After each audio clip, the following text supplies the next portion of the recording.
We have commentators laughing at this. Washington has done that incredibly well so far. Reese missed the first one, still with it, blocked. They realized that they were laughing and then quickly stopped themselves like, oh, I can't laugh. I'm live right now. I can't laugh. I'm live right now. The laughter told the story before the stats even hit the box score. You could hear it in the voices of commentators who are trained professionals, men and women whose job it is to polish the rough edges of the game, to make even the most mundane free throw sound like a battle for the soul of basketball. But on this night, in this city, as Angel Reese clanked another point-blank attempt, they cracked. They chuckled, they slipped, they betrayed the entire illusion. Washington Mystics just put belt to ass on Angel Reese and the Chicago Sky. Sonia Citron was out there cooking with hot grease. Stir the pot, stir the pot. Keep cooking, Sonia. That was a show. She put on a flat-out show versus... The mask of professionalism dropped for just a second, and the world heard what the basketball world has been whispering for months. Angel Reese's game is not just flawed, it's a spectacle of futility. They tried to cover it up. One announcer coughed into the mic, another quickly changed tone. Washington has done that incredibly well so far. But the damage was already done. The laughter was out there, immortalized on streams, on highlight clips, on TikTok edits that would replay the miss, the block, and the giggles side by side. For a league fighting for respect, the fact that one of its supposed stars had become a punchline was devastating. And yet, it was impossible to deny. Because Angel Reese has become the rare player who can dominate a box score with rebounds, show effort with hustle, and still manage to undermine her own team's chances every time she touches the ball near the rim. The cruel irony is that she's 6'3". She's not undersized. She's not an underdog clawing against giants. She is the giant. And still she makes routine layups look like impossible trick shots. Bravado once again got their ass kicked.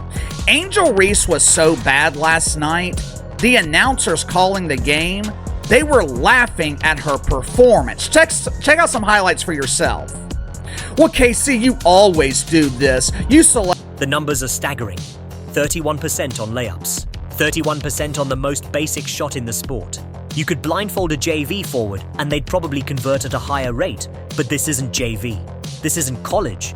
This is the professional stage where efficiency is survival. And yet, Angel Reese has turned inefficiency into her personal brand. Against the Mystics, it got ugly. Sonia Citron was cooking, dancing through defenders like a chef in her kitchen. The Mystics ran the Sky out of the gym, and in Reese's homecoming no less. Instead of triumph, Chicago's forward walked off the floor with fans openly groaning, commentators barely containing laughter, and the opponent stirring the pot for good measure. The story should have been about Washington's precision. Instead, it became about Angel Reese's collapse. And all of it comes with $1 billion twist, because Reebok, the company once built on the backs of legends like Shaq and Iverson, has already bet the house on her. Her signature shoe is set to launch in 2026. The marketing campaign has already started. The press releases compared her to Iverson. The CEO claimed she could be the cultural bridge for a new generation of hoopers. But what culture? What bridge? Because on the court, she's not rewriting history. Was an epic embarrassment, bro. Remember, this is a pro basketball player. Won a national championship. Their calling card they'd like to hang over is she beat K. She's fumbling through it, missing bunnies like it's a comedy sketch. In one viral moment against the Liberty, Reese collected 4 straight offensive rebounds and still couldn't finish. 12 seconds of chaos, 12 seconds of futility, and 2 of those shots sent right back into her face. That clip was everywhere. Millions of views, remixes with circus music, slow-motion replays with captions like, "This is the WNBA?" That isn't just a blooper. That's brand erosion in real time.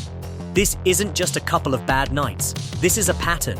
Her field goal percentage sits at 44.4%. On the surface, that's not terrible, but context is everything. That number comes almost exclusively from shots directly under the basket. Every coach in America will tell you that layups are the foundation. 70%, 75%. That's what pros should hit. Watch this. Cardoso with the miss. Angel Reese picks it up, which she's good at. Getting another offensive rebound. She said, "Give me that. How about another?" is trying to pay off. Jones gets a piece. Angel Reese won't give up. Reese is turning them into coin flips, and the announcers know it. You can hear the hesitation, the awkward silence, the little bursts of disbelief. They're trying to keep the energy up, but how do you sell excitement when the highlight is an athlete tripping over fundamentals? They build All-Star Weekend around stars. Angel Reese earned her All-Star nod because she rebounds and hustles, but when you dig past the stats, it becomes clear. Her impact on winning is negligible. Her team can't win with her, and hilariously, they can't win without her either. When she was injured with a back issue, the Sky still lost, but they looked strangely more coherent. The paradox is brutal. She's too inefficient to carry them, too essential to ignore, and too flawed to build around. The Sky are now buried in an 8-game losing streak. They've been humiliated by Minnesota, battered by Washington, and every night it feels like a new low-light reel is added to the growing library of Angel Reese comedy clips.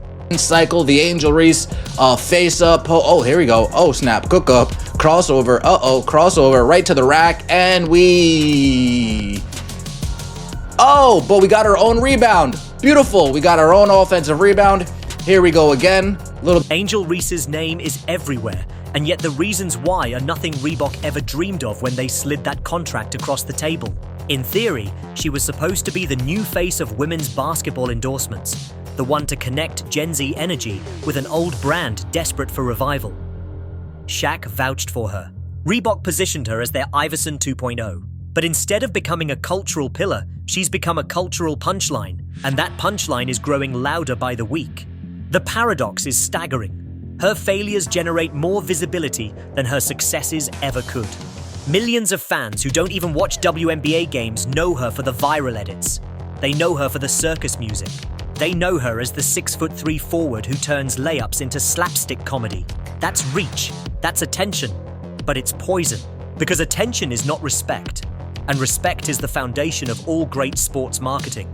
Ask Nike why Air Jordans still sell decades after Jordan retired. Ask Adidas why Kobe's name is still whispered. Success breeds aspiration. Aspiration drives sales. What does Angel Reese breed? Memes, and memes are fickle currency. For every viral moment of missed layups, there's a Caitlin Clark knocking down logo threes. There's a Juju Watkins putting up 30 at USC. There's Aja Wilson embodying dominance. Reese is not in that category. Performances in June, she earned her All-Star selection. But these aren't just a couple of bad plays. These aren't bloopers. These aren't rare moments. This is the norm. The same thing happened last week when the Chicago Bravado got their... She's in the category of people watch for the comedy. And comedy doesn't sell shoes, not for long.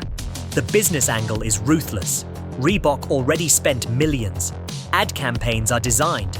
The marketing machine is loaded, but you can sense the hesitation.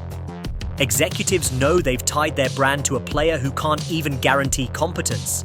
Investors start asking questions. Whispers of exit strategies circulate. Could Reebok buy their way out?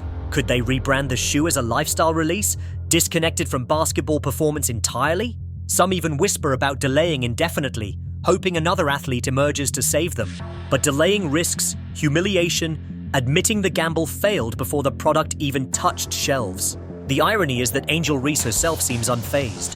She's brash, she's unapologetic, she talks her talk on social media. She'll point to her double-doubles, her rebounding numbers, her all-star nod, and those things are real. But stats without efficiency are hollow. Rebounds without wins are noise. You can average 15 rebounds and still kill momentum if half of them are your own misses. And that's exactly what's happening. Chicago fans see it. The league sees it. The commentators definitely see it. That audible laugh during the broadcast wasn't just a slip. It was a cultural moment. It told the truth better than any analyst could. Even the professionals who exist to sell excitement couldn't fake it anymore. That's how far this has gone. And the Sky? Washington has done that incredibly well so far. Reese missed the first one, still with it blocked. We go through All-Star break, we come back, 9 turnovers. We sit out with a back injury, we come back, can't make a... They're a mess. 7 wins, 21 losses, an 8-game skid. A team identity built around a paradox. With Reese, they can't win. Without her, they lose worse. It's like a house with a broken air conditioner sitting on fire. Pick your misery. And as they sink, the spotlight only gets harsher. Every loss, every miss, every viral edit compounds into a narrative no amount of PR spin can undo. The most brutal comparison, of course, comes from her rival. Caitlin Clark, the golden child of women's basketball, the reason ticket sales spike, the reason viewership records break, the one player casual fans tune in to see. When Clark was injured and sidelined, ticket resale prices for a Sky vs. Fever game dropped from triple digits to $5. Think about that. People were buying tickets for Clark. Not Reese, not the Sky. Clark. Reese's presence didn't hold value. It diminished it. That's not just embarrassing. That's catastrophic for a player positioned as a face of the future. And yet, the strangest twist in all of this is that failure has made Reese more visible than success ever could. She's essentially a reality star now, a character in a basketball soap opera. Her misses are episodes, her rebounds are plot twists, her endless struggles under the rim are cliffhangers that keep fans watching. She's become a spectacle. But spectacle without success is a death sentence for endorsements. Because virality fades. Today it's Reese. Tomorrow it will be someone else. And when the attention shifts, what remains? Certainly not respect. Certainly not shoe sales. Industry insiders already see the writing on the wall. They know the shoe launch could become the most awkward in history. Imagine the commercials. Angel Reese powering through traffic, soaring for a layup and... what? Missing? How do you film highlights when the highlights don't exist? How do you sell performance when the performance is defined by failure? Some brands might embrace it, leaning into the comedy. But Reebok, a company trying to revive its basketball heritage, they can't afford a clown show. They need dominance, legacy, recipe. Expert in math, but it looks like Angel Reese wins 1 out of every 3 games. If I remember correctly, Angel Reese has beaten a team with a winning record once this season. So you tell me how Angel Reese impacts